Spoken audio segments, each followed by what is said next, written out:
চাকরি নিয়ে টাকাটা পাওয়ার পর চাকরি নিয়ে ঢাকা 7 দিন বেড়াইবেন, এইদিকে যাইবেন ওখানে যাইবেন, মার্কেটিং করে দিবেন, কাকির এটা লয়ে যাবেন, পোলাপান লয়ে ঘুরবেন খালি 7 দিন।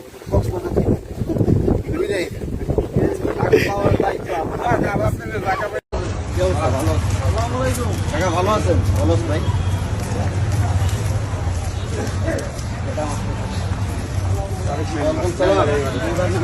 কেমন আছেন? কি অবস্থা? ভালো, ভালো আছেন? কোথায় জানো নদীটা? ভালো আছেন?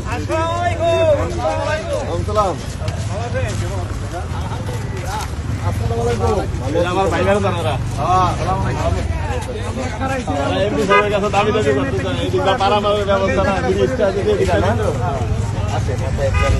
আর এদের ছেলে পেলে ভাই খেলাধুলা করে, এদের জন্য কিছু ব্যবস্থা করে দেন। মানে এগুলো সব ফাঁক জায়গা না?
দূরত্ব বজায় রাখবেন।